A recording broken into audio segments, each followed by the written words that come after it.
Solusi menurut pemahaman medis dan juga PAZ yang akan disampaikan oleh Dr. Kurnia Widiasti. Monggo silakan Bun.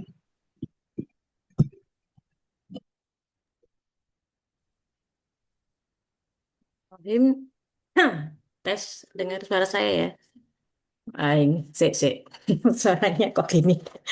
Assalamualaikum warahmatullahi wabarakatuh. Waalaikumsalam warahmatullahi wabarakatuh, dokternya.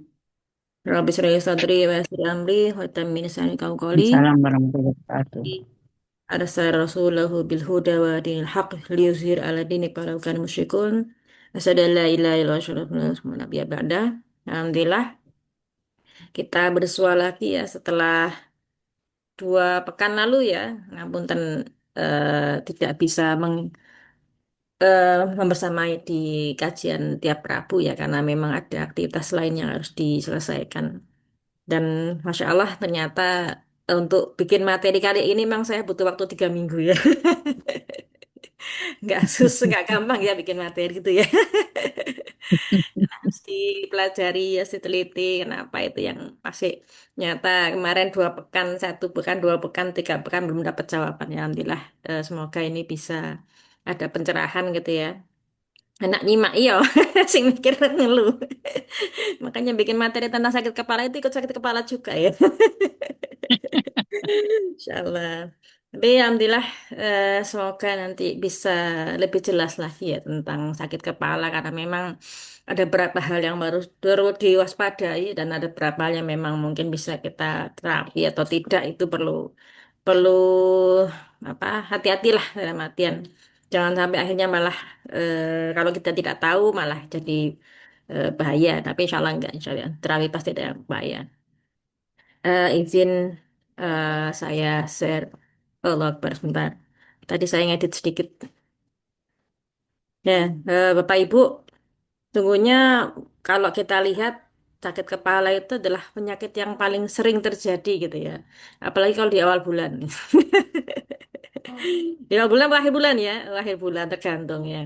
Kalau di awal bulan itu berarti ketika keluar gajinya gitu langsung hilang kena habis untuk apa namanya untuk utang-utang lah itu awal bulan sudah pusing gitu ya. Tapi kalau masih ini insya Allah terus ya. Ntar, nah ngapunten.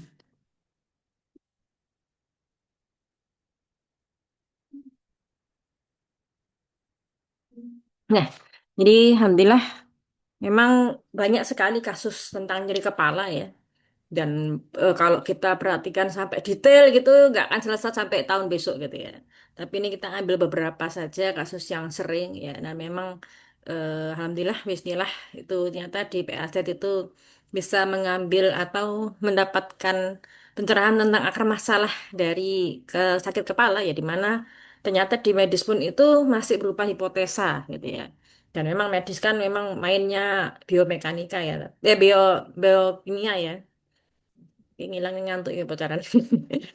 Ya, alhamdulillah. Ya, kita sedikit-sedikit, tapi yang jelas nanti ada perbedaannya.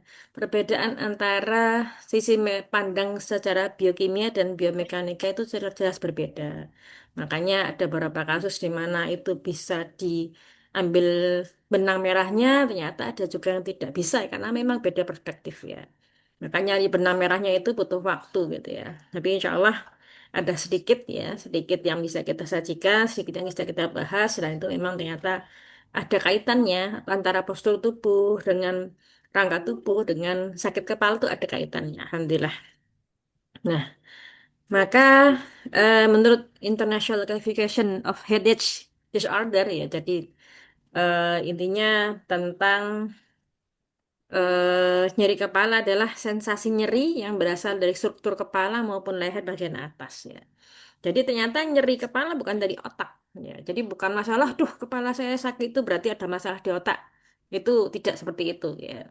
Tapi karena apa? Karena memang otak itu tidak punya reseptor nyeri. Tapi sekitar otak gitu ya. Sekitar otak itu ada ya. Entah itu pembuluh darah, entah itu ada meningin atau lapisan otak, lapisan selaput otak atau ada kulit dan seterusnya itu yang membuat kita ada rasanya dari situ. Jadi bukan dari otaknya.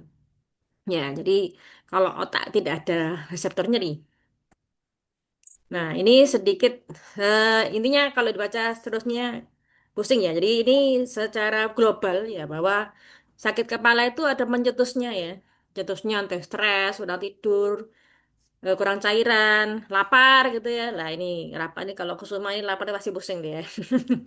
Bahan hormon ya, cahaya atau suara berlebih dan posisi tubuh yang buruk. Nah, posisi tubuh yang buruk ya, maka akan membuat ada aktivasi ya. Dari sisi aktivasi namanya merangsang nociceptor ini yang baru ya. Nociceptor di sekitar pembuluh darah, otot, selaput otak, sinus atau struktur wajah atau mungkin bahkan di leher gitu ya. Maka dia akan mengaktifasi sistem vaskular ya, sistem saraf ini ya. Sistem saraf, kemudian dari situ akan ada pelepasan apa namanya? Ya intinya zat-zat tertentu yang membuat akhirnya terjadi eh, pelebaran pembuluh darah ya, vasodilatasi itu pelebaran pembuluh darah ya, sehingga apa namanya ada transmisi sinyal nyeri ke otak ya.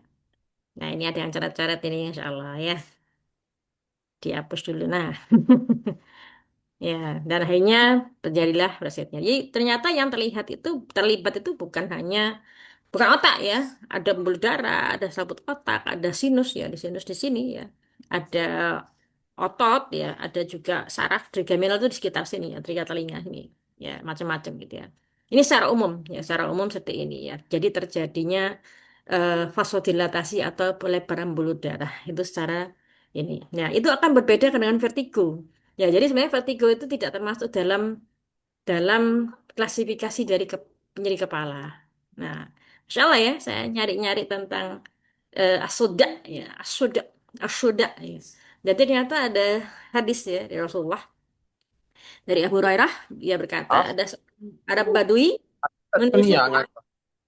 Nah, kalau bertanya apakah kamu pernah terkena umum mildam ya? Orang Badui itu menjawab, dia bertanya, bentar,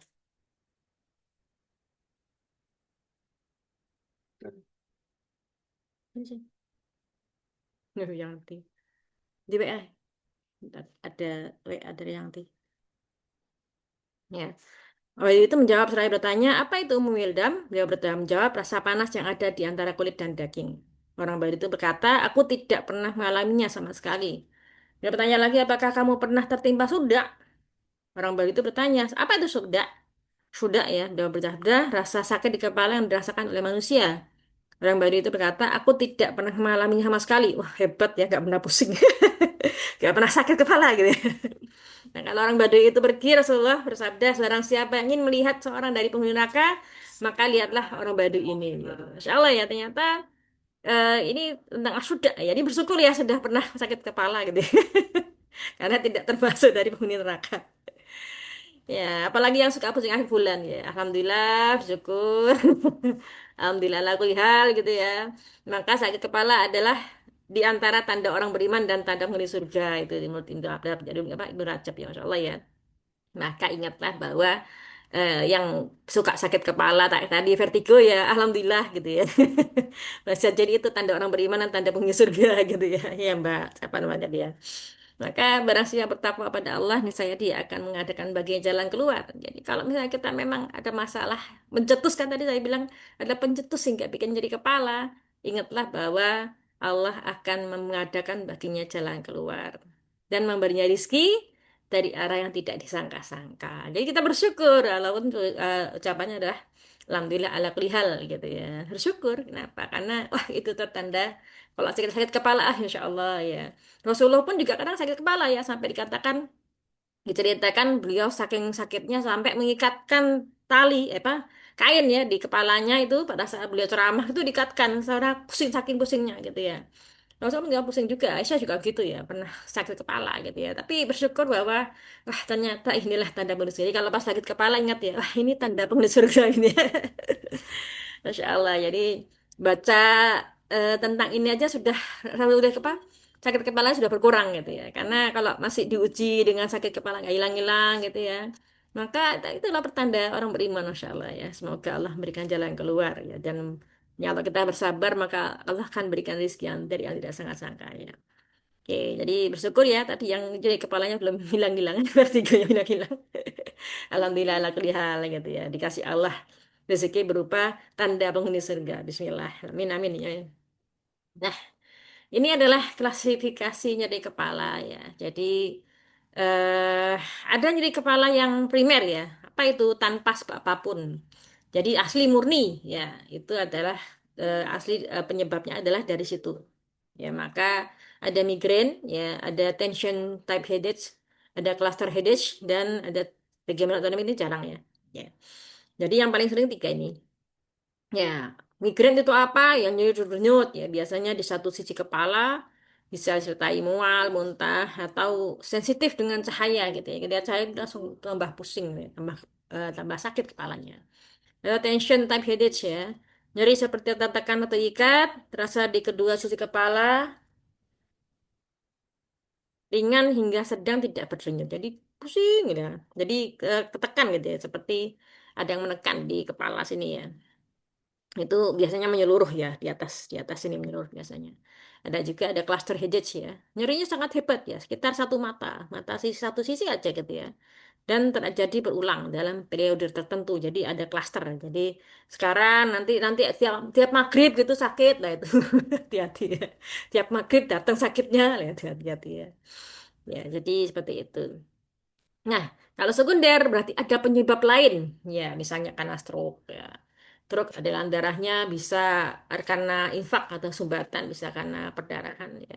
Kemudian ada pecahnya pembuluh darah otak, ya, pendarahan, ya sama kayak stroke darah juga, ya. Iya, Ada, ya. berhasil Nah, kan nyeting-nyeting itu ya. Enggak. appendix itu Oh, peradangan kalau selaput, bisa itu gimana? Lupa appendix, Ibu caranya. ya. Kemudian ada juga tumor otak. Ya, tumor otak itu karena ada tumor ya, ada benjolan di kepala, ada sinusitis, ini juga sering ya sebenarnya sinusitis, nah kita bahas sedikit. Ada karena hipertensi, ya kalau hipertensi biasanya nyerinya di belakang sini ya. Tapi dari vertigo juga bisa ya. Dan ada cedera kepala atau ada gangguan mata gitu ya. Jadi ini rebounder tuh berarti apa? Dia tidak murni dari kepala, tapi dia berasal dari yang lainnya. Dalam artian ada penyebab tertentu yang itu hanya bikin sakit kepala, bukan sumber utamanya itu sekunder. Atau infeksi ya kayak kalau kita flu gitu kan pusing gitu ya, itu bisa seperti itu. Nah, ini beberapa klasifikasinya. Kita bahas satu-satu. Nah, yang pertama adalah migrain. Ya, mungkin ada yang pernah sakit migrain ya. Sakit kepala sebelah gitu ya, teng teng gitu ya. Nggak Kadang putus berdua, kadang enggak gitu suaranya, ya. dokternya. Ya, suaranya hilang. Ada, Suaranya ada, enggak ada. ada. Ada suaranya? Jelas, jelas, dok.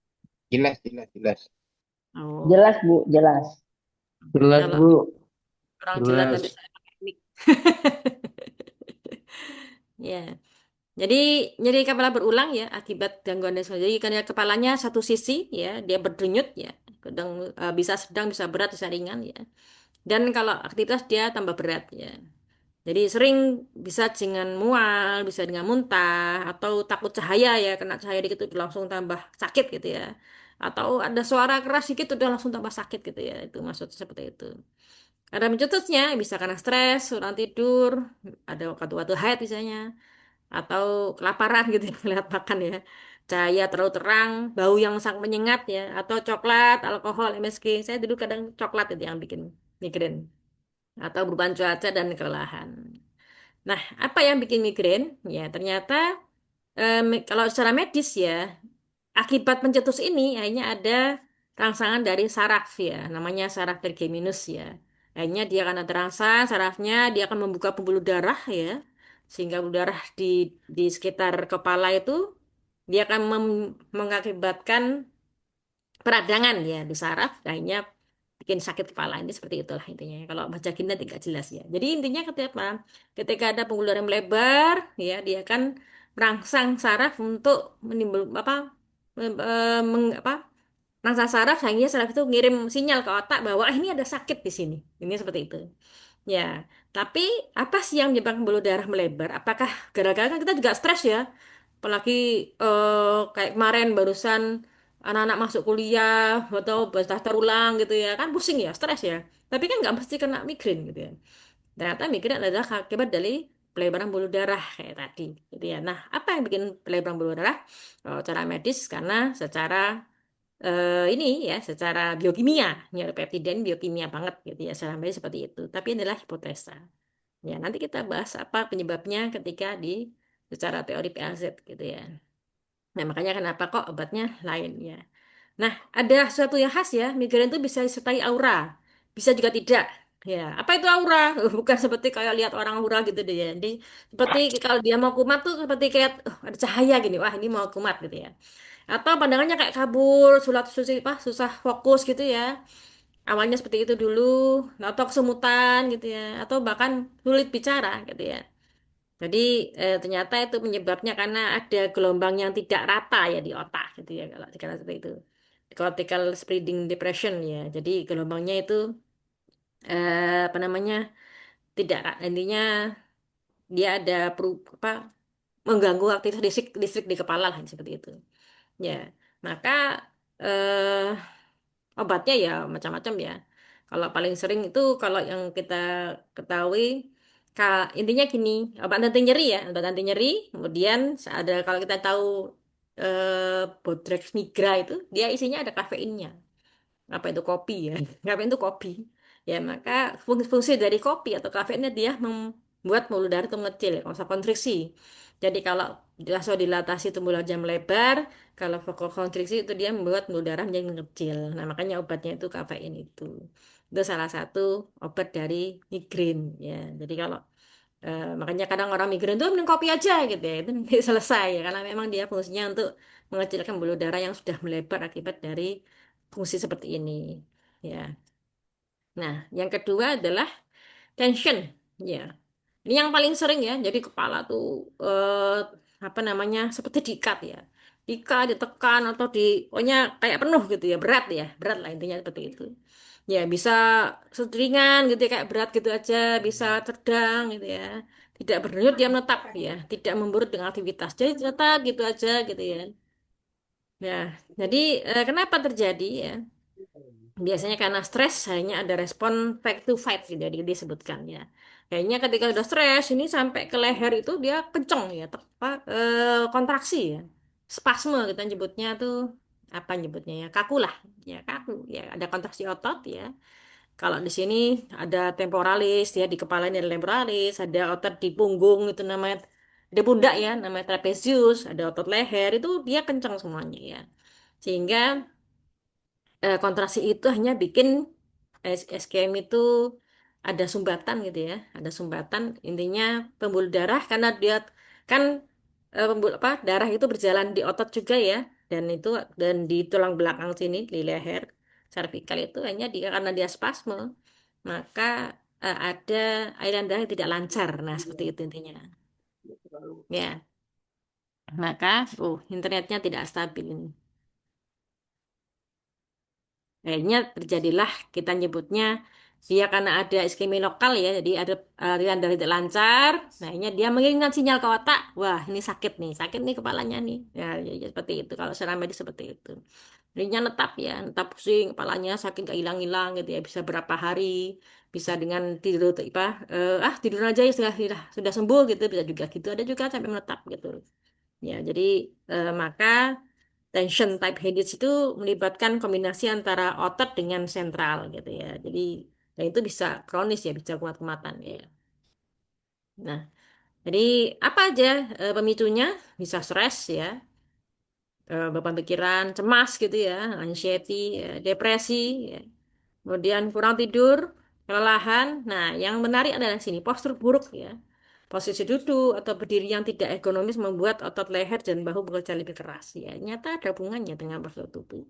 Nah, kerja lama depan laptop ini seperti saya gitu ya.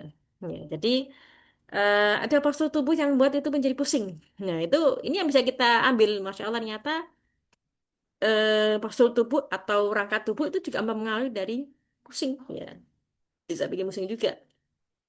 Ya, maka biasanya kalau sakit kepala seperti ini sih ya obatnya banyak ya di pasaran juga banyak ya. Ada SID atau terapi dan seterusnya gitu ya. Maka wes kalau ini sudah di mana aja ya. Nanti kalau saya udah nggak sembuh itu nanti baru ke dokter saraf ya kasih penenang biasanya. Nah, terus yang berikutnya adalah cluster headache ya, cluster headache ya. Ini kepala hebat ya, dia di satu sisi ya dan lebih terutama di sekitar mata ya. Nanti ada perbedaan ya, perbedaan nama ya dengan yang dari sisi pas ya.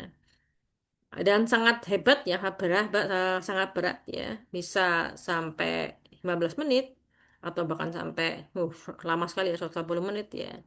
Dan berulang setiap hari. Jadi waktu tertentu kayak tadi ya, oh ternyata saya nyeri kepala itu setiap maghrib itu paling 15 menit gitu terus nanti paling selesai 15 nanti hilang. Nah, itu. Jadi ada klaster, ada waktu tertentu dia muncul, ada waktu tertentu dia hilang gitu ya.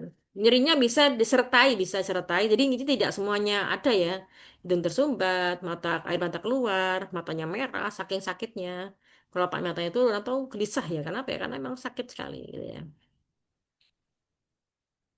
Nah, sama ya secara prinsip adalah kayak tadi ya ada diduga terjadi pada otak ya, pusat pengatur ya di atas otak, kemudian dia merangsang saraf di trigeminal, akhirnya terjadilah parasimpatis itu adalah saraf yang dia mengatur eh, organ sel yang tidak sadar ya. Hanya dia akan membuat pembuluh darah melebar dan nyeri hebat. Ya, jadi ini adalah kalau terapinya biasanya dikasih obat ini ya. Tapi ini insya Allah lebih jarang dibandingkan yang tension headache sih ya. Kalau tension headache itu paling sering. Nah, ini juga sering ya kita bahas sedikit tentang sinusitis gitu ya. Apa itu khasnya? Dia adalah peradangan pada rongga sinus. Jadi normalnya kita ada di sini ya, di atas kepala sini ya. Jadi sakitnya itu khas di beratnya di atas kepala sini atau kemeng, rasa kemeng di bawah mata gitu ya. Jadi kalau paling sering saya ngecek cuma tekan sini seret itu berarti dari sinus di situ. Ya. Jadi ada 4 sinus, ada 4 letak sinus ya. Ini frontalis, setoid, dan itu seperti itulah 4 senjata valen ya. Jadi biasanya karena eh apa namanya? Biasanya dicetuskan oleh pilek ya, pilek, jantung sumbat, demam, dan dia akan bertambah saat menunduk ya. Jadi bisa jadi tidak cuma 1 2 hari, di hari ketiga gitu baru rasa pusing, rasa sakit itu sudah hari ketiga biasanya. Karena sumbatannya akan membuat ketika terjadi flu gitu ya, maka akan terjadi sumbatan di kavum sinus ya, di rongga sinus ini. Ya, jadi rongga sinus ini ada hubungannya dengan hidung, ada hubungannya dengan ini ya, jadi ketika dia pilek dia akan buntu karena bengkak salurannya, mukosanya bengkak, akhirnya dia buntu. Ya, carian tidak bisa keluar, numpuk dia jadi ada nanah lah, nanah itu akhirnya bikin jadi sakit. Namanya sinusitis ya kan nanahnya misalnya. Kayak terapinya itu dikeluarkan anaknya. Ya, jadi biasanya dikasih antibiotik, terus diirigasi, ya dikeluarkan anaknya itu. Ya. Bisa dengan alat, bisa tanpa alat ya. Kalau dengan alat nanti ya adalah alatnya di THT biasanya bisa. Nah ini khas ya, sinus itu mesti di sini, sakitnya di sini, dan ada pileknya.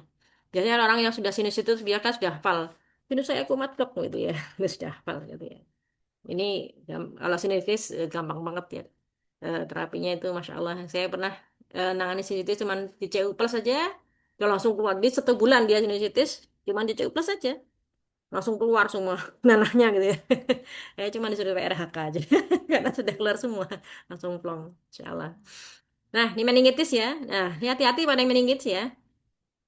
eh ada 2 ya. Sebenarnya kalau yang akut itu yang sebentar cepat itu karena virus ya. Demam tinggi, ya, kemudian sakit kepala hebat, kaku kuduk itu apa? Kalau kita raba atau lehernya itu kaku ya, jadi sampai dia tidak bisa nunduk tuh tidak bisa ya, saking kakunya ya. Dan muntah dan tuntutan kesadaran. Nah, khas ya, tuntutan kesadaran ya. Jadi kemarin saya juga baru dapat kasus, itu sudah terlambat ya. Jadi ditelepon gitu, dok ini bisa nggak terapi? Kenapa ini tahu-tahu kok pusing sekali terus nggak tahu nggak sadar loh kenapa apa lemes ya lemes loh saya kenapa lemesnya kenapa iya dia depresi dan seterusnya minta diruqyah waduh saya bukan beruqyah gitu ya Ya udah ini aja. Kalau memang karena dia tidak mau minum atau makan berarti tidak bisa terapi karena lemah ya. Udah dibawa ke rumah sakit aja posisi seperti itu. Ternyata dikabari besoknya meninggal ya. Dari rumah sakit ternyata disebutkan meningitis. Ya. Jadi kita nggak tahu ya. Jadi belum terapi itu saya ke rumah sakit karena kondisinya dia kabarkan stres ya seminggu nggak mau makan ya udah saya bawa ke rumah sakit aja karena kalau posisi gitu nggak bisa terapi. Ya, jadi hati-hati. Nah, udah kayak gitu kita juga mempertimbangkan ini available nggak untuk bisa diterapi gitu ya. Kalau enggak ya sudah balik ke rumah sakit aja. Kita bisa sudah meninggal. Nah ini ya, jadi hati-hati dengan meningitis. Ya, di kalau Ustadz Haris sih ada ya meningitis, tapi nggak kita bahas ya. Ya, kemudian ini tumor otak ya. Tumor otak itu gejalanya khas ya. Dia progresif. Apa itu? Semakin lama semakin sering, semakin berat. Pakai obat itu nggak hilang gitu ya. Kok terus biasanya berat di pagi hari, tapi nggak mesti juga. Kadang juga terus gitu ya. Kadang hilang, kadang muncul ya. Lama-lama dia semakin lama semakin muntah ya. Kenapa? Karena ada tekanan di intrakranial, tekanan di dalam kepala gitu ya. Sama ya meningitis juga muntahnya karena itu ya. Kemudian gangguan neurocelik kali ya kalau meningitis itu kalau karena virus itu gejala cepat ya 2 hari itu sudah bisa langsung ngedrop ya. Tapi kalau karena bakteri dia lebih lama. Gitu ya. Makanya yang paling sering miss itu adalah dari virus ya. Jadi ini kayak nanti kalau kita nah lama-lama dia akan semakin memburuk ya. Jadi bisa jadi ada gangguan neurologis apa itu gangguan penglihatan, gangguan anggota gerak atau kejang, sulit bicara, ada perubahan kepribadian dan seterusnya. Yang paling parah adalah gangguan kesadaran itu ya. Tuh. Jadi saya juga punya teman ya tumor otak. Dia nggak pernah mengeluh ya, nggak pernah mengeluh gitu. Cuman memang ternyata setelah ditelusuri itu sudah lama dia tuh sering sakit kepala dan sering dibekam gitu ya kepalanya tahu-tahu begitu nganter istrinya ke rumah sakit dia yang anfal ya anfal tidak sadar tiba-tiba terus dicek ya sudah ada tumor kepala sekarang sampai sekarang jadi pasien saya tapi ya memang sudah tidak diterapi karena sudah dioperasi tumornya. Nah ada bedaran otak ya ini sama seperti stroke sebenarnya ya. Jadi nyeri kepalanya muncul seperti kesambar petir ya, thunderclap headache ya. Sangat hebat ya, mendadak dan nyeri kepala terburuk. Jadi dia mengatakan, ini nyeri kepala terburuk dalam hidup saya. Itu kalau masih bisa hidup ya. Jadi kalau memang perjalanannya banyak ya sudah, ya kita sudah sadar. Darah otak itu kalau memang besar dalam artian dia sampai pecah itu rata-rata langsung nggak sadar ya. Paling sering itu langsung nggak sadar dan itu cepat ya. Jadi kalau bedanya stroke karena perdarahan dan stroke karena infak itu kalau stroke perdarahan dalam waktu berapa jam itu dia langsung semakin turun, semakin turun, semakin turun. Tapi kalau infak dia akan lebih lama gitu ya, bisa berhari-hari. Itu hati-hati. Nah, nah ini ya, jadi ini secara medis ya kalau misalnya ada panas tinggi, kemudian ada gangguan neurologis, terus mendadak kayak tadi, usia 50 tahun lebih, nah, sekarang nggak mesti ya. Sekarang usia muda sudah bisa stroke ya. Terus ada perubahan pola nyeri yang biasanya itu ringan, sekarang tambah berat, ada dan seterusnya. Maka ini hati-hati harus segera ke rumah sakit. Ini kalau di medis ya. Tapi ya kita juga waspada dengan keluhan seperti ini. Kalau memang kita menganggap itu tidak bisa diterapi dalam artian kondisi tertentu kayak tadi ya, dia sudah seminggu nggak bisa makan gitu ya, kondisi otomatis kan sudah lemahnya bukan cuma karena kepalanya nyeri, tapi juga karena hal yang fisik yang tidak bisa diterapi ya sudah kita rujuk ke rumah sakit aja gitu ya jadi pertimbangan astagfirullahaladzim kok keluar. Nah ini secara medis seperti ini ya semoga bisa paham ya saya jelaskan dengan bahasa yang sesimpel mungkin ya karena tadi ada kata-kata neuropeptid dan seterusnya itu diabaikan saja ya nanti bingung secara biokimia seperti itu intinya ya. Nah, jadi vertigo itu tidak termasuk klasifikasi nyeri kepala. Kenapa? Karena sebenarnya vertigo itu bukan akibat masalah di kepala gitu ya, tapi masalah di keseimbangan ya, walaupun di telinganya. Jadi vertigo itu berasal dari bahasa Latin vertere, artinya memutar ya. Artinya adalah adanya sensasi bergerak berputar dari kepala atau tubuh ketika tidak terjadi pergerakan atau adanya gangguan sensasi bergerak kepada pergerakan normal kepala. Jadinya goyang gitu ya. Angel mengklarifikasi ini. Ini bahasa Inggris juga bahasa Indonesia. Ya, nah, jadi kita tahu intinya ya, ini simple banget ya, saya bikin simple aja. Jadi keseimbangan tubuh itu ada beberapa masalah beberapa hal yang mempengaruhi ya. Yang pertama adalah mata ya, di mana kalau kita melihat itu berarti ada informasi yang kita lihat sampai ke mata terus ke otak gitu ya. Tentang dia akan menginfokan, oh saya lagi berdiri, oh saya lagi duduk, saya lagi tidur, itu adalah mata ya. Kemudian yang kedua adalah organ keseimbangan itu ada di telinga ya. Namanya sistem vestibuler ya. Jadi ada organ ke telinga yang dia itu mengatur keseimbangan tubuh, itu ada di sekitar telinga ya, dekat dengan stapes ya, dengan tulang pendengaran ya. Yang ketiga itu di otak ya, di mana otak itu sudah menerima apa namanya, dia apa sudah menerima sinyal ya dari mata, dari telinga. Kemudian dia memproses dan mengintegrasikan semuanya ya, itu dalam respon ya. Oh ini matanya dia melihat miring, itu berarti dia responnya dia menyimbangkan. Oh ini kebalik, itu disebut seperti apa supaya nggak pusing.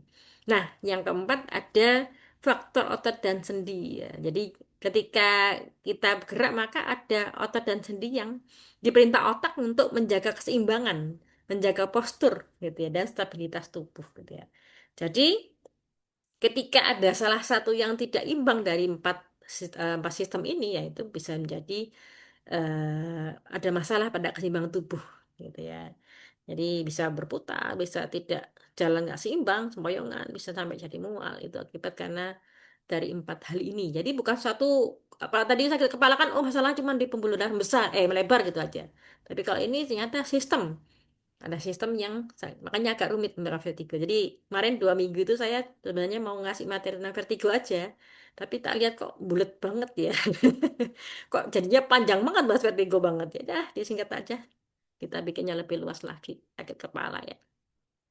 Nah, jadi ini secara medis ya. Secara medis itu kita ada sistem eh, keseimbangan tubuh namanya sistem vestibuler, itu ada di telinga bagian dalam ya.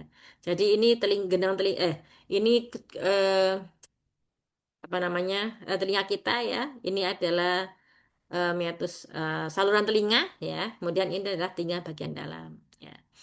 Ini ada namanya saluran semicircularis ya. Jadi dia mendeteksi gerakan kepala berputar, ada gerakan linear, ada gerakan, intinya 3 lingkaran ini dia punya tugasnya masing-masing ya. Tugasnya masing-masing untuk mendeteksi gerakan tubuh, gerakan kepala ya, seperti itu.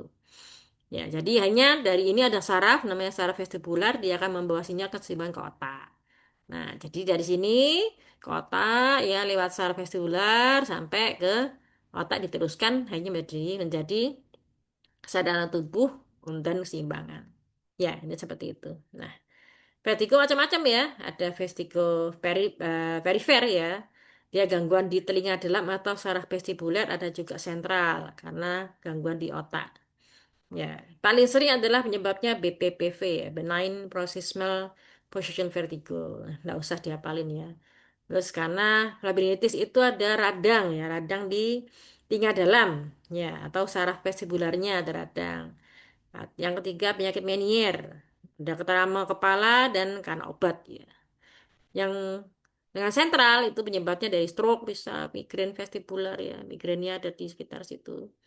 Ada ini penyakit autoimun ya, multiple sclerosis, ini karena tumor otak. Ya, ini penyebabnya bukan dari ininya maksudnya. Nah, apa sih tanda-tandanya pusing berputar ya?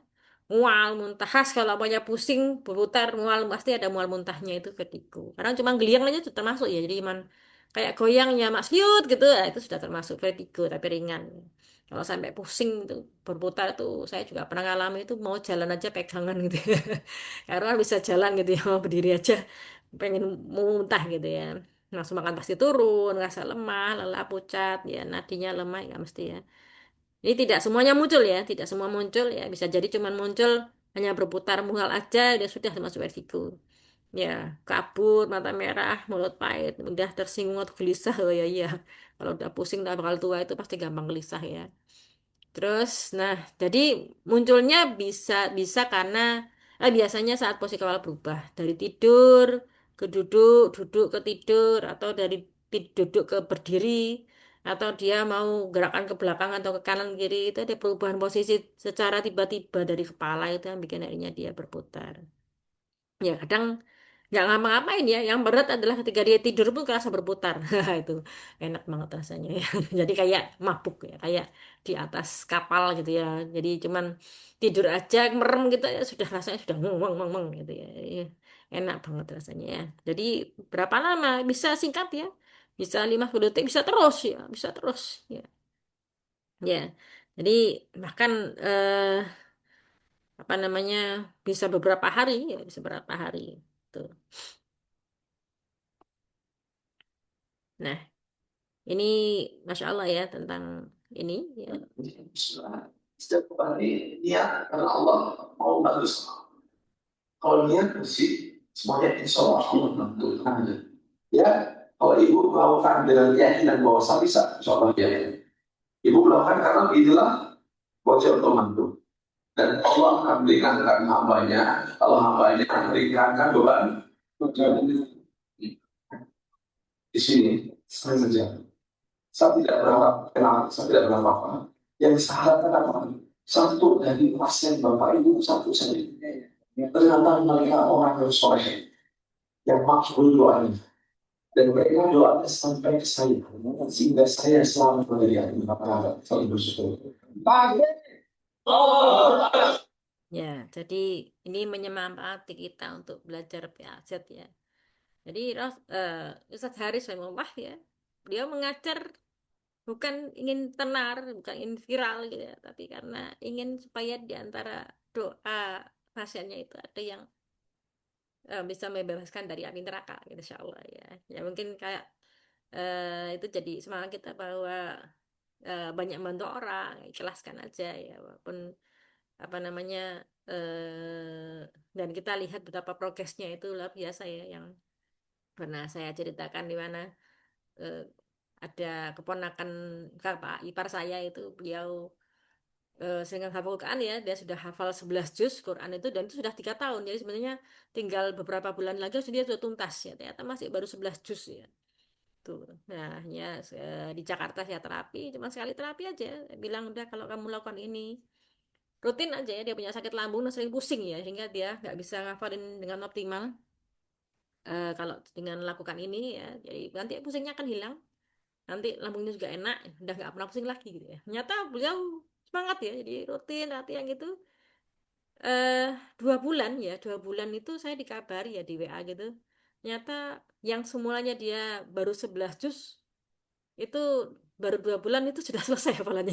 Insya Allah ya, langsung ya itu coba 11 juz sudah dikasih 19 juz lah, waktu 2 bulan tuh dia selesai selesai. Insya Allah ya kita, ya Allah ya dia apa betapa dari terapi itu ternyata bisa membantu orang untuk bisa menghafalkan Quran, kan berarti dari setiap lafaz Qurannya itu Masya Allah ya, semoga itu jadi amal jariah bagi kita itu ya, Insya Allah ya.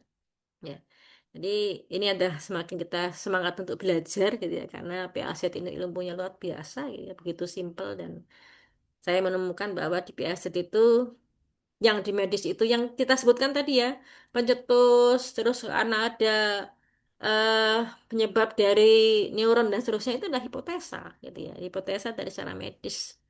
Tapi kalau dibuktikan secara pasti itu belum tentu ya, karena antara penyebab yang dulu dan sekarang itu sudah ada perbedaan teori gitu ya, biasa ada seperti itu ya. Ya, ini ternyata saya kelewatan satu slide ini. Nah, mit yang astagfirullahaladzim kok ini. Bentar.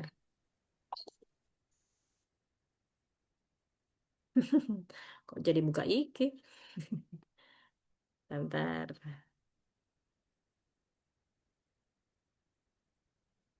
Ya.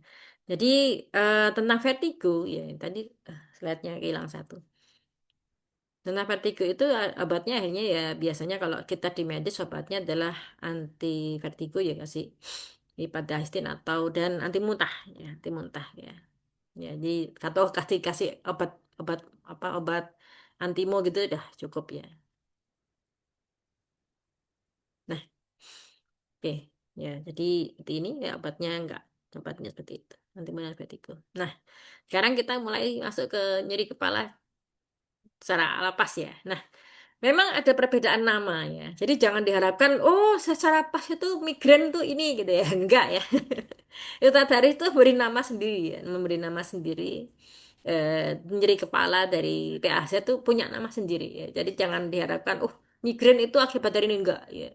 Nyata Yutadaris bikin nama sendiri kenapa? Karena beliau mengatakan bahwa di medis itu namanya apa, tapi mereka tidak tahu akar masalahnya apa, sehingga solusinya tidak selesai gitu ya. Tuh, makanya beliau baru akhirnya memutuskan punya nama sendiri ya untuk nyeri kepala gitu ya. Tapi nanti kita akan ada hubungannya sebenarnya ya. Dan namanya itu berdasar solusi, Masya Allah ya. Ketika kita pelajari itu, Masya Allah ya, ternyata mengingat namanya gampang. Kenapa? Karena di situ ada solusinya. Tapi yang jelas, seperti tadi kata Ustaz Rozi bilang bahwa tubuh kita terbagi tiga ya. Jadi atas, tengah, bawah. Maka yang ada di sini adalah yang atas ya. Yang kita bahas yang atas ya. Dan itu tidak terlepas dari bawah juga. Jadi kalau kita bilang oh namanya ini gitu, solusinya ini ya bukan berarti lepas bahwa nanti yang bawah tidak selesai. Selesaikan juga dulu ya. Jadi nggak tidak sesimpel itu. Tapi ya kadang simpel juga ya. Ya, insya Allah. Nah, jadi, nah seperti biasa kita sharing kasus ya, kita sharing kasus ya. Nanti akan kita selesaikan seperti apa. Salah satu aja ya, kalau banyak nanti nggak selesai sampai besok. Ya. Dek. Jadi pasien ya 36 tahun ya, dia sering pusing ya berputar dan ada nyeri kepalanya juga ya. Dan ada sakit lambung. Dia sudah berobat ke medis ya, tapi masih kadang sering kumat gitu ya. Kadang masih nyering kepala gitu ya. Kadang ngasih obat berapa hari juga nggak selesai gitu ya.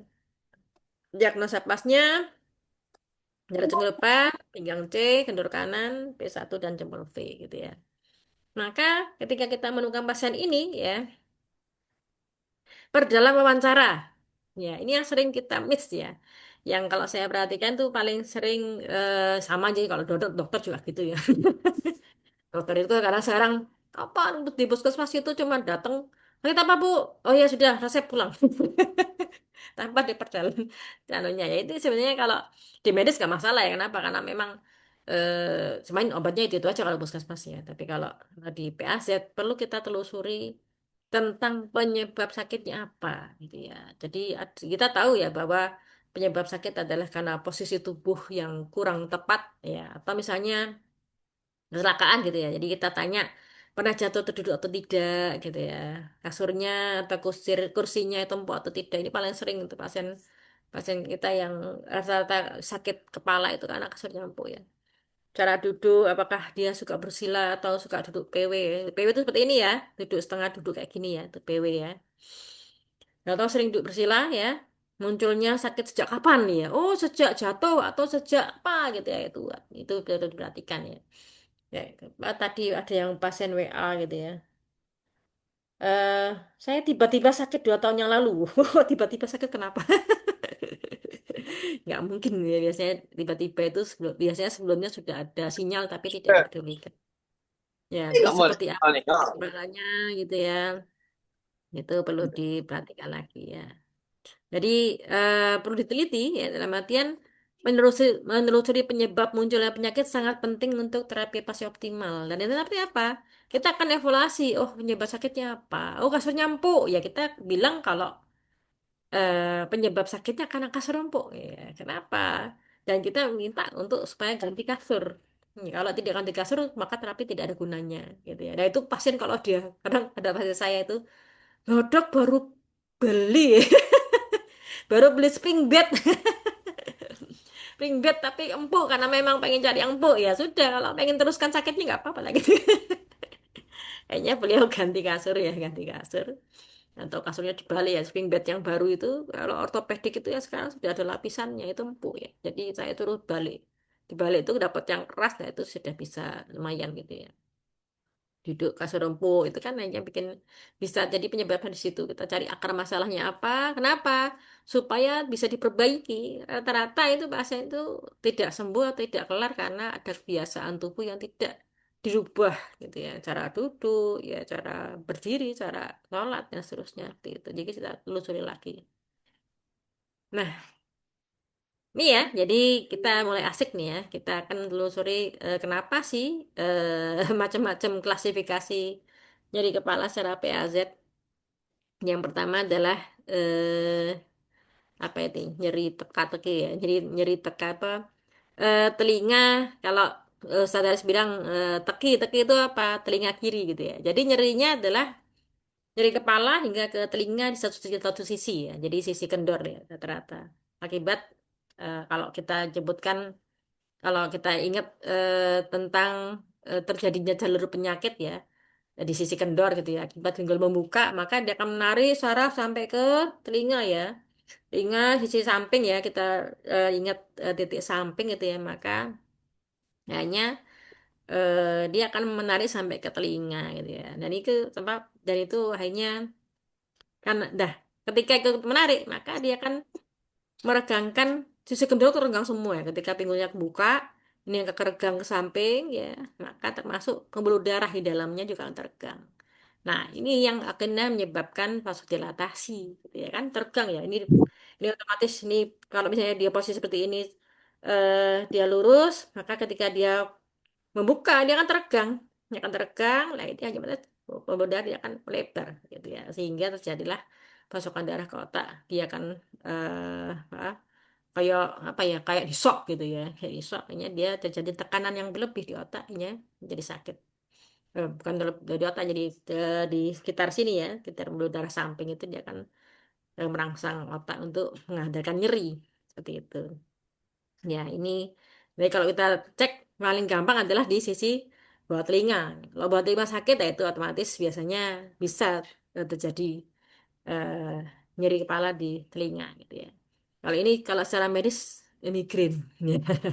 Migrain ya. Tapi tadi bilangnya pusing teka, atau kalau teka berarti telinga kanan, kalau teki berarti telinga kiri gitu ya. Nah, apa selisihnya? Ya ini karena pinggulnya buka maka solusinya ditutup.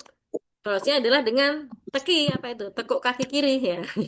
Jadi kalau misalnya dia ada janji kepala di sebelah kiri atau di kendor kiri, maka tekuk kaki kiri terus sit up ke belakang. Posisi dagu yunem ya, dagu yunem optimal secara maksimal ya.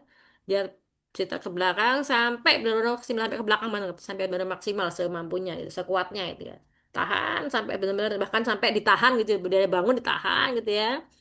Dan hanya bangun, nah itu insya Allah sudah berkurang. Ya, itu kalau dari statis seperti itu polusinya. Jadi makanya kalau di PAZ nama pusing itu berdasarkan solusinya gitu ya. Itu bedanya dengan di medis ya. Kalau di medis pakai bahasa Latin ya, tapi tidak menggunakan solusi, maka kalau di PAZ solusinya adalah dengan namanya menggambarkan solusinya. Ya, Masya Allah ya. Jadi itu gampang kalau kita eh, cari solusinya kan. Memang kalau di pas kan kita nyari solusi ya. Ini. Nah, yang kedua adalah pusing engklek. Ya, Insya Allah ya. Jadi Tante Aris ini bikin apa namanya? Bikin nama dari pusing ini luar biasa ya. Jadi menurut pas nyeri kepala mulai dari mata depan hingga ke belakang kepala ya di satu sisi. Kalau tadi kita nyebut di medis cluster headache ya, cluster headache ya. eh di mana terjadi ya sama seperti ini tadi ya. Jadi kalau kita lihat gambarannya ya, eh pinggul yang kendor itu tarik ke belakang gitu ya, membuka ya, ya. Maka otomatis badan akan menyesuaikan diri supaya dia akan menghadap ke depan ya. Jadi tidak ke samping, dia ke depan. Otomatis akan ada tarikan sampai ke mata ya, muncullah jalur matis gitu ya. Nah, akhirnya akan ada nyeri di situ ya. Nah, terus ya dari sini ya, atas kepala sini akan nyeri ya sampai ke belakang sini. Nah, itu kita sebut akibat eh, apa namanya? Itu. Maka gimana solusinya? Diengklek ya. Diengklek itu diloncatkan sisi yang kendor. Ya, kendor diloncatkan. Jadi kalau misalnya kita lihat jadi posisi kalau kita eh, perhatikan gini maka akan tampak pada saat duduk pada saat tidur gitu ya. Kita lihat penampakan kakinya itu akan sedikit maju ya. Dia akan posisinya tidak tegak gini tapi akan sedikit maju. Kenapa? Itu menggambarkan kalau kakinya ketarik ke belakang seperti ini ya. Tarik ke belakang seperti ini. Ya, jadi diengklekkan ke depan seperti ini. Ya, jadi makanya sebutkan pusing engklek. Solusinya diengklek. Insya Allah ya, setaris itu ya. Nah, yang ketiga pusing uger. Nah, ini ya. Uger, pusing dari ubun-ubun hingga geger. Ya, itu enggak uger, enggak geger itu punggung ya, geger itu punggung.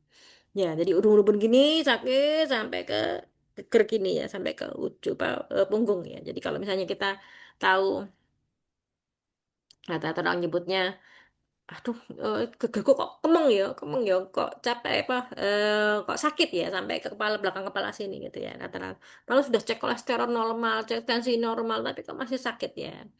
Ya, jadi kan kalau saya tadi nyatakan bahwa itu sakit tubuh bunuh maka bisa jadi ada tulang punggung yang dia itu ada yang masuk gitu ya, ada yang masuk ya sehingga solusinya dikeluarkan gitu ya. Ya, di gimana solusinya? Ya, dengan huluk. Ya, dengan huluk. Pasti ingat ya kerangan huluk ya. Jadi butuh 3 orang ya. Satunya pegang tangan, satu pegang tangan satunya, posisi sejajar. Yang satu menahan kepalanya ya. Kemudian posisi kepalanya dia diangkat ke atas, tangannya menahan, melawan ya, menarik ya. Itu. Jadi Masya Allah, ini adalah disebut gosing uger ya. Tuh. Tapi sebenarnya ini, nah ini kalau makanya tadi Ustaz Rozi bilang, oh kita ada 3 bagian tubuh, nah jangan lupa bagian yang bawah gitu ya. Jadi bukan berarti oh cuma diukur aja, ya alhamdulillah kalau bisa rilis. Tapi kalau kita pandang, oh ini ada hal yang lain, jadi selesaikan juga, bahwa selesaikan. Misalnya, oh ternyata kalau yang eh, sering kita lakukan itu kita lihat secara holistik ya, oh ternyata misalnya paling sering sih penyebabnya adalah tulang ekornya masuk gitu ya. Jadi itu juga masuk ya kalau memang tulang punggungnya masuk berarti kita lakukan hulek atau kita lihat tulang ekornya masuk berarti kita lakukan terapi yang lain bisa kita perbaiki juga bawahnya ya. Dalam artian secara holistik ya tidak hanya atas saja tapi bawah juga diperbaiki ya. Jadi di entah itu di apa namanya di EP di apa jadi bawahnya diperbaiki tengah diperbaiki atas juga diperbaiki ya. Jadi tidak hanya fokus di atas gitu ya. Maka salah solusinya adalah dengan di hulek ini. Nah, ini kita masuk ke vertigo ya. Jadi vertigo atau Ustadz Deris menyatakan namanya pusing atlas ya. Pusing atlas, atlas itu C1. Ya. Cervical 1. Cervical 1 itu tulang leher yang paling atas ya. Dia dekat dengan tengkorak ya. Maka fungsi dari cervical 1 adalah dia mencerahkan mata ya. Nah, kita lihat postur tubuh orang ini ya. Begitu dia selonjor ya, bungkuk gitu ya. Seperti saya ini. Jadi bungkuk dan otomatis ketika bungkuk dia kan nggak mungkin lihat ke bawah terus ya, pasti dia kan lihat ke atas. Nah, dia kan ada tarikan di servikal gitu ya. Jadi apa namanya punggungnya melengkung ya dadanya bungkuk kayak gini otomatis dadanya sempit kemudian jantung jago juga kecepit paru-paru juga tambah sempit gitu ya lambung itu juga dia kecepit ya terus perut juga ke bawah semua gitu ya tulang ini akibat dari sebenarnya postur tubuh seperti ini akibat dari tulang ekornya masuk ya ketika tulang ekor masuk maka dia secara kompensasi tubuh akan membungkuk supaya badan bisa tegak ke depan gitu ya. Kalau enggak dia akan ke belakang gitu ya. Dia akan ke belakang gitu ya, karena ngikutin tolakannya masuk. Tapi dia maksa diri supaya tubuhnya bisa apa bisa duduk dengan nyaman dia akan membungkuk. Gitu ya. Akhirnya apa? Terjadilah eh pergeseran dari cervical 1. Nah, ini otomatis ketika dia tidak bisa mensarafi mata dengan baik, ketika mata ada bercahaya, dia langsung, waduh, ini gimana ya sensornya nggak bisa kerja. Jadi dia mengirim sinyal ke otak, aduh, kayak iso ini tidak sinkron ya. Akhirnya dia makanya jadi pusing vertigo. Nah, itu secara PAZ adalah vertigo akibat dari masuknya C1. Ya. Nah, ini lebih jelas lagi ya intinya. Nah, ini yang saya ingin sampaikan bahwa dampak postur bungkuk itu pada rongga dada ya. Ketika rongga dada bungkuk ya, maka parunya ketekan ya. Dia tidak bisa bernafas dengan baik ya. Dan jantungnya juga ketekan, dia tidak bisa memompa dengan baik. Akhirnya seluruh peredaran darah tidak bisa lancar gitu ya. Ke otak nggak lancar, ke jantung, ke tangan tidak lancar, ke paru-paru tidak lancar, sampai ke bagian bawah tubuh juga tidak lancar ya. Akhirnya apa? Bahkan sampai ke otak. Akhirnya apa? Berarti akhirnya oksigenisasi atau darah ke otak juga tidak bisa sampai optimal ya. Sehingga otak kekurangan oksigen. Ya, jadi hal ini ya jarum tertekan, jantung tertekan ya karena bungkuk ini ya darah berkurang otak kurang oksigen muncullah vertigo. Yaitu secara holistik. Jadi vertigo sebenarnya bukan hanya masalah di otak, tapi masalah pada seluruh organ tubuh. Oke, makanya solusinya tidak hanya cukup dengan apa namanya, ya harus diselesaikan juga semuanya gitu ya. Makanya saya bilang kalau yang tadi pusing teka-teki, pusing uger, pusing engklek itu adalah sisi tubuh bagian atas, tapi jangan abaikan yang bawah gitu ya. Nah, bawah juga perlu diperbaiki gitu ya. Gitu. Ya, ini secara gadget seperti ini. Nah, solusinya apa? Berarti solusinya adalah keluarkan c satunya. Ya, saja itu keluarkan ya, Kak. Jadi bisa dengan sitak seperti ini, tapi posisi dagunya nempel gitu ya. Terus dimaksimalkan sitak ke belakang, tahan sampai bahkan itu. Tapi itu sementara, dalam artian saya menyatakan tadi itu mengurangi, ya. Mengurangi tapi tidak selesai. Tapi selesainya susah, dalam artian. Terus gimana selesainya? Nah, coba ya kita bahas dulu kasus yang tadi. Ya, kasus tadi kan pusing berputar, berarti vertigo ya. Dia ada sakit lambung, ya ternyata setelah diwawancara lagi, wah dia pernah jatuh terduduk waktu SMP gitu ya. Dan sering duduk bersila lama karena dia ngaji gitu ya, dan apa namanya, eh apa namanya, kalau udah habis doa gitu dia ngaji besok bersila gitu ya. Dan ketika dia main HP gitu duduk setengah duduk gitu ya. Dek, ya, dan kasurnya pernah empuk walaupun sekarang sudah ganti keras gitu ya. Yang nasabasnya jempol depan, C kendor kanan, dan P1 atau jempolnya V. Nah, ini ya bisa ya. Jadi kayak tadi ya sudah ditutup minggu. Saya pernah ya ada di Semarang itu ketika ada acara charity MSS ya, Muslim Muslim Squad itu di Semarang. Saya dipanggil, "Dok, ada yang pusing berputar vertigo, tapi masih bisa duduk, masih bisa berdiri, cuman dia kayak sudah nggak apa, udah pucat gitu ya." Saya suruh duduk gitu ya. Udah duduk, Bu. Saya lakukan tutup pinggul sambil duduk gitu ya. Udah, Bu, ini kakinya saya pegangkan, saya kasih jarak kakinya, terus saya tahan, Ibu, coba kakinya dibuka. Lawan keluar. Lawan keluar berapa kali? Berapa kali? Langsung hilang pusingnya ya, insya Allah ya. Masih pusing, Bu? Udah enggak gitu ya, Alhamdulillah. Bismillah, ya, Masya Allah ya, simple ya. Jadi, Masya Allah ya. Kalian juga ketika di kolam juga ada yang dok saya kok pusing berputar ketika ada ultimate ya. Jadi kita kalau di ngajar di Muslim Masuk Scott itu ada pelajaran ultimate, dia tidur di atas air ternyata kok pusing ya. Udah saya langsung apa ke darat, saya terapi. Memang saya tutup pinggul aja, tutup pinggul terus cek usap gitu. Sudah, Bu, hilang. Iya, sudah hilang. Insya Allah ya. Jadi Insya Allah. Jadi kadang tidak sampai seperti ini. Jadi, nah kayak kasus tadi ya, karena dia pinggul yang buka ya, kita tutup pinggul ya, bisa dengan di energi booster ya, karena posturnya katir dia melengkung tadi ya. Kemudian karena dia P1 di CU plus. Nah, nanti PR-nya karena dia sakit lambung bisa kita kasih Beliau, keluar ya. iya, koneksinya terputus sepertinya. Iya, sinyalnya di Oh, ini sudah kembali. Hmm. Lanjut, sinyalnya lanjut, Kak. sampai mana tadi? Sampai mana tadi Sampai ya? situ lah. Sampai situ. Sampai situ. Iya, sudah. Eh. Se. Iya, ini kayaknya sinyalnya WiFi ku agak bermasalah ini. Nah, sampai sini ya. Nah, jadi maksimalkan degunem ya. Jadi bahkan setiap saat terapi ya tadi Bang, yang di kolam itu saya minta untuk dagunemnya maksimal ketika saya CU ya itu saya maksimalkan, dan EB juga saya maksimalkan. Terus alhamdulillah beliau sudah nggak pusing lagi gitu ya. Terus sampai rumah cuman saya suruh ibu tutup pinggul aja, Bu, di rumah gitu ya. Saya kasih PR tutup pinggul aja. Alhamdulillah saya WA gitu masih pusing, Bu, enggak, alhamdulillah ya. Jadi kadang cuman dengan tutup pinggul aja sudah bisa enak ya, berarti kalau pinggulnya buka ya, atau kayak ini ya, kayak mungkin itu mungkin c satunya yang perlu dikeluarkan ya dikeluarkan aja gitu ya, karena memang.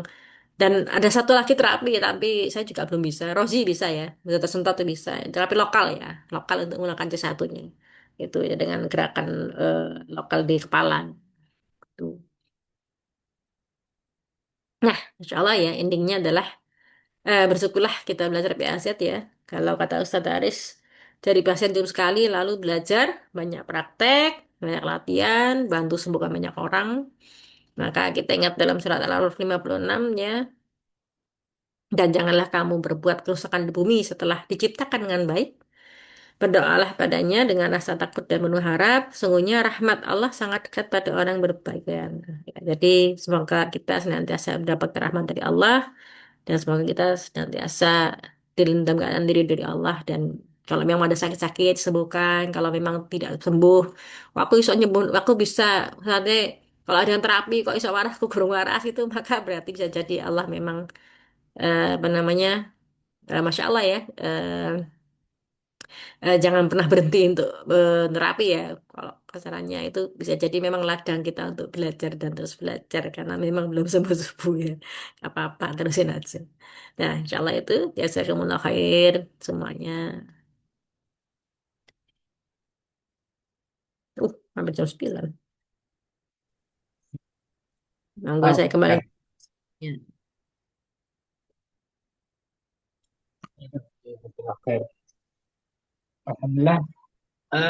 Kita langsung saja barangkali ada jam berapa ini? Jam 9 kurang 7 menit. Barangkali ada pertanyaan, Bapak Ibu, yang tadi atau yang dari chat tadi ya. Kalau misalkan apa ini tadi? Terus. Ya, keluhan berdenging. Keluhan berdenging. Apalagi ya? Oh. Ya, sinusitis, apakah cairan mengeras? Pilek, nah, tanya untuk pendengaran telinga jalur pantel makin berkurang. Saya asik. Jalur kendar normal, pendengaran sendiri.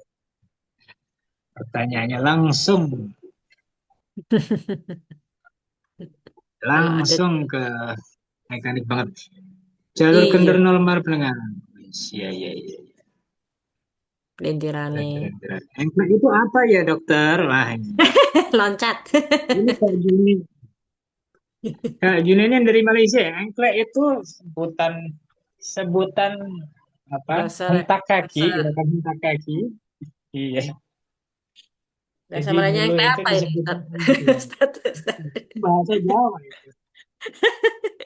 Bahasa Itu Malaysia yang bahasa kayak apa? Jawa bahasa Jawa. Engklek. Olahraganya anak-anak kecil. Engklek. Loncat loncat dengan satu kaki. Nah, itu engkles namanya. Ting, ting. Oh, iya. Cari kamus.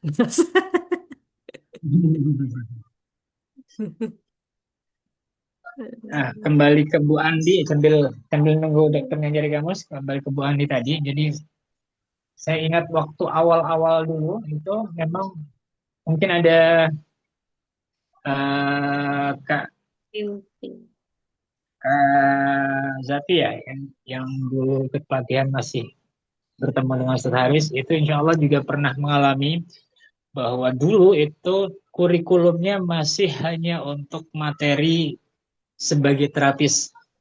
Jadi memang kalau dulu habis terapi satu orang, satu hari nerapi satu orang, habis itu istirahatnya bisa 3 hari, bisa 4 hari.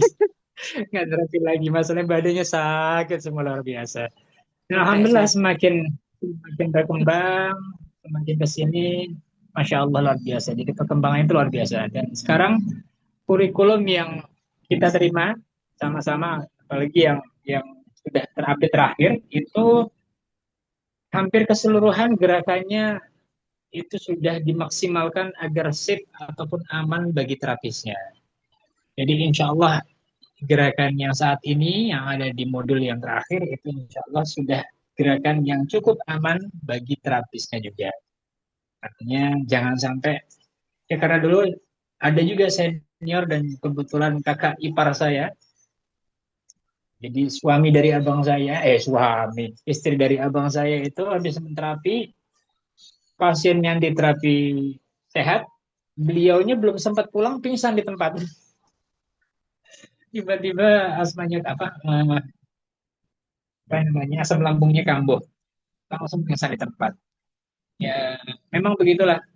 Jadi kalau misalkan Bu Andi mengalami saat ini, itulah perjalanan dalam BSO. Tidak ketemu dokternya dok. Engklek itu apa itu? Itu udah dijawab itu Pak Engklek. di ini. Udah dijawab itu Oh ting ting. iya, Ting ting. voting. Dijawab sama. Ada lagi mungkin? Ada pertanyaan lagi? Ini deh. Loncat dengan satu kaki kendarnya. Tuh. Iya, iya, iya. Oh, ini Abah Lukman, Masya Allah. Lompat dengan satu kaki, dalam arti kaki yang kendor, atau gerakan HKP0. Siap, Hmm. Bah. Ini Masya Allah, ini detail banget ini penjelasannya, kalimatnya.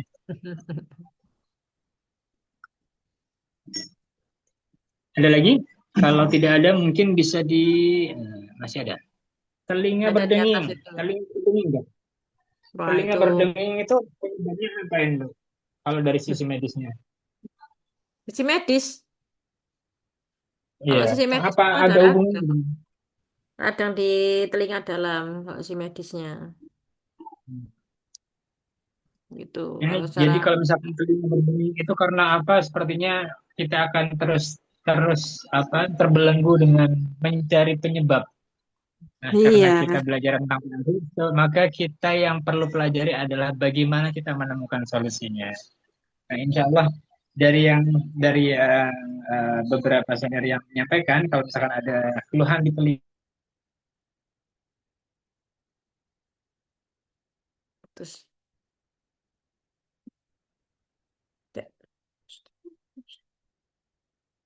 benda yang hilang. Putus ya masih telinga putus. berdenging. Bedang ya Ada itu. lagi? Kalau nggak ada mungkin bisa Jaga telinganya yang disuruh. Ya, kendor apa gimana Bu? kiri? Yang Yang sakit Bu, kanan. yang ada keluhan, yang ada keluhan, Yang sakit, aduh, yang ada keluhan. telinga Biasanya kalau berdenging telinga itu kan gimana? prinsipnya karena jalur ini samping ya Iya, telinga itu biasanya karena buka pinggul ini. ini biasanya di jalur kendar memang. Mhm. Diduganya munculnya di jalur kendar. Iya. Kalau Ibu muncul di itu jalur pantai berarti munculnya luar biasa.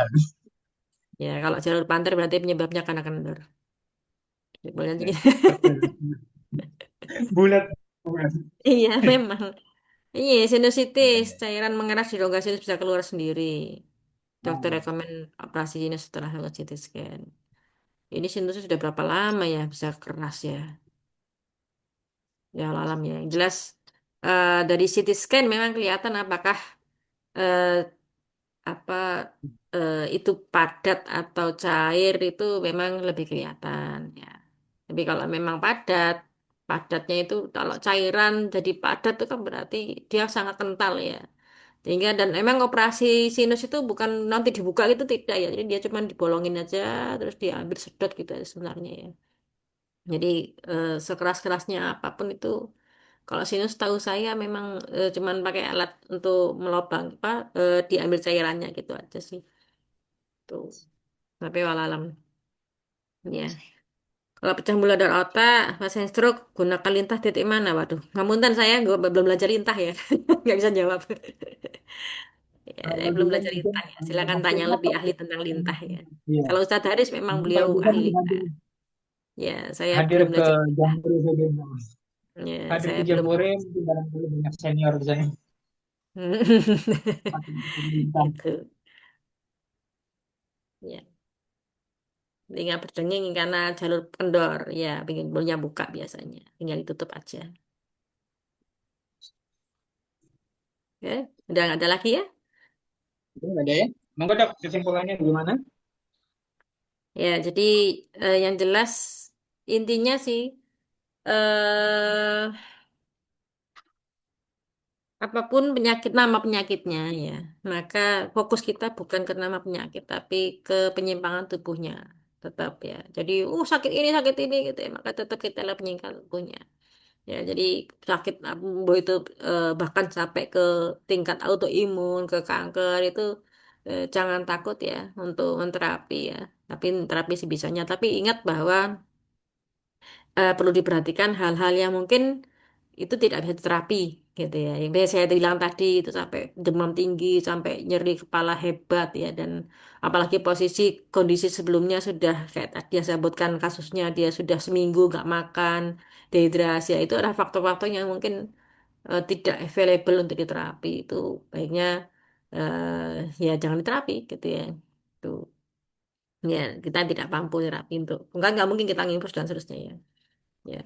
Kemudian untuk kasus sakit kepala ya memang banyak kasusnya dan kita fokus pada jangan hanya fokus kepalanya tapi lihat secara holistik ya bahwa bagian tubuh manusia kita itu secara PAC itu ada 3 bagian bawah, tengah, atas. Maka jangan fokus di atas saja tapi juga lihat bagaimana bawahnya, bagaimana tengahnya ya kita perbaiki secara holistik karena masalah sakit kepala itu tidak melulu berada di kepala bisa jadi bisa jadi juga dari bawah juga. Ya, cuman yang tadi kita bahas itu adalah trik-trik ya dalam artian cara cepat bah kalau kita cara cepat untuk bisa menyelesaikan masalah sakit kepala atau insya Allah istilah bisa ya dilakukan insya Allah itu aja.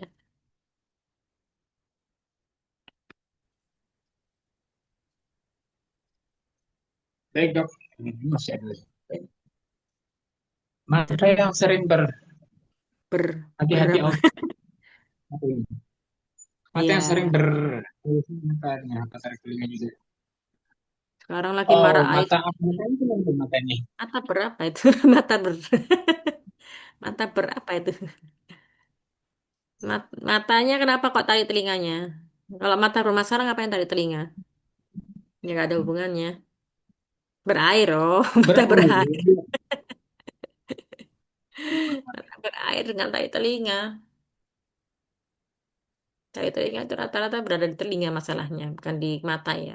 Kalau mata itu berarti masalahnya ada di pelintiran. Ya, kalau kita lihat di air itu kan dia saluran mata itu kan ada bolongannya ya. Itu kenapa kok berair karena dia buntu sebenarnya, gitu ya. Maka buntu kenapa? Berarti ada pelintiran di atas. Itu solusinya. Jadi hakanya ya hak itu ya hak apa ya ya sesuai perimbangan tubuhnya aja lah. Ya. Autoimun. Nah, sekarang hati-hati ya dengan AIDS, HIV ya. Kemarin saya minggu Betul, lalu betul, betul, betul. ikut Zoom tentang HIV gitu ya. Dan peningkatan kasusnya luar biasa sampai ke anak-anak juga gitu ya. Kalau anak dari mana? Dari orang tuanya. Dari orang tuanya dari mana? Ya, dari gitu-gitu ya. Dan terutama ternyata 80-70% dari pasien HIV adalah laki-laki. Laki-laki yang apa? Laki-laki yang suka sama laki-laki gitu ya. Kita 80% itu laki-laki yang HIV positif gitu ya. Jadi hati-hati untuk pasien yang punya kasus aneh gitu ya. Dalam artian itu hati-hati dengan HIV gitu ya. Jadi nah, gimana jalannya itu nanti perlu dikaji sendiri tentang HIV. Itu. Jadi maksudnya kita hati-hati dengan menterapinya gitu aja. Ya. Allah Sudah? pun. Sebentar, sebentar.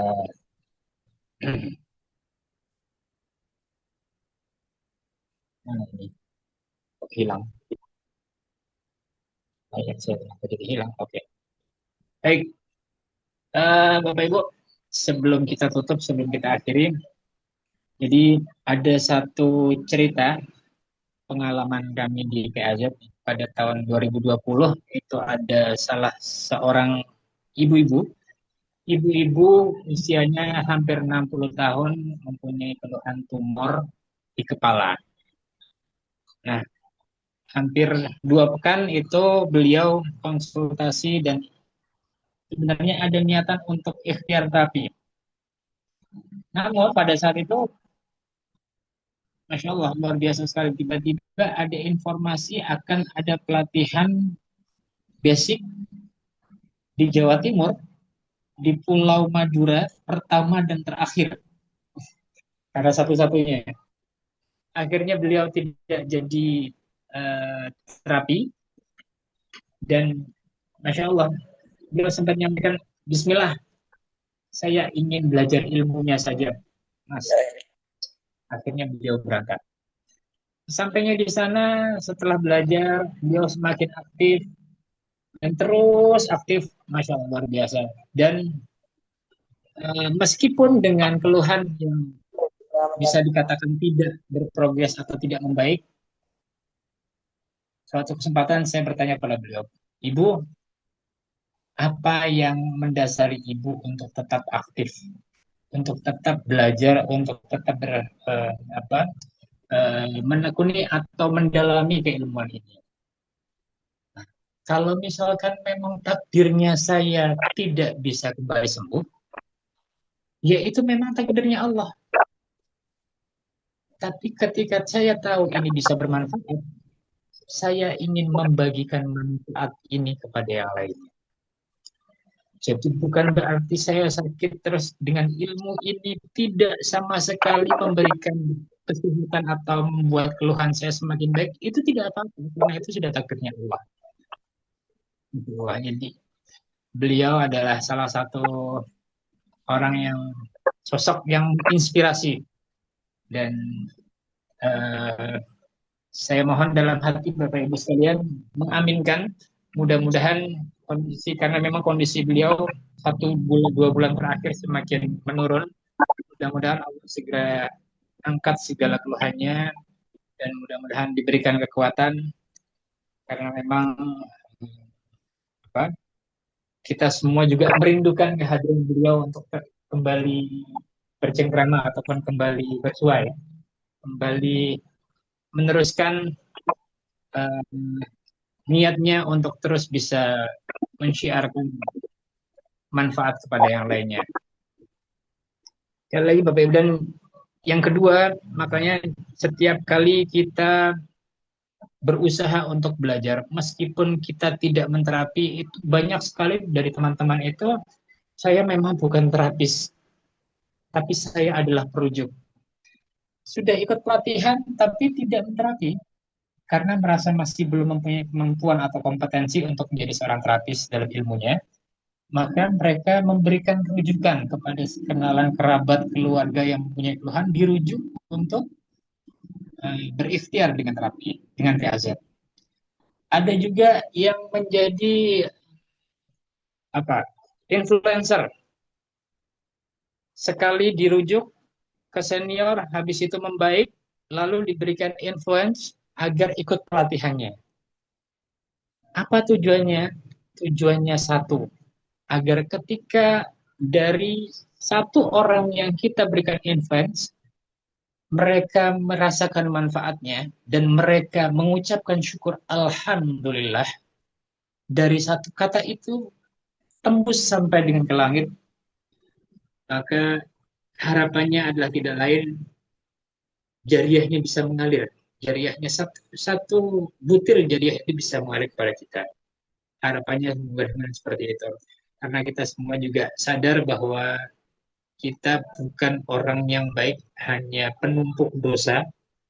Maka apa sih yang harus kita banggakan, apa yang harus kita cari selain dari doa-doa mereka-mereka yang mustajabah, yang insya Allah ketika mereka sakit, orang-orang yang memang sudah lama diberikan ujian, maka insya Allah lebih mudah untuk diijabah. Baik Bapak Ibu, sebelum kita tutup, sekali lagi marilah kita sama-sama, saya mohon waktu 20 detik, sama-sama kita tundukkan. Mudah-mudahan yang pertama kita diberikan kekuatan untuk terus istiqomah, apapun hambatannya, apapun namanya, meskipun nanti ditakdirkan memang bukan PAZ lagi, maka jangan pernah berhenti untuk tetap mensyiarkan keilmuan. Jangan pernah berhenti untuk terus menyebar kebermanfaatan ini.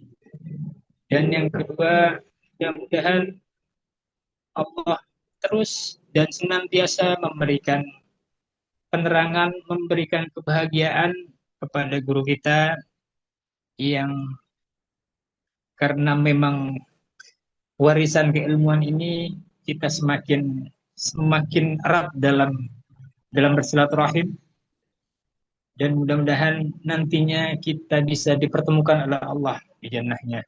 Amin Allah. Berdoa, kami persilakan.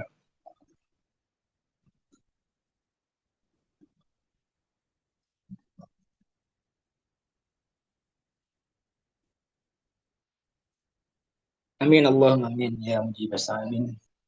Baik Bapak Ibu, alhamdulillah terima kasih.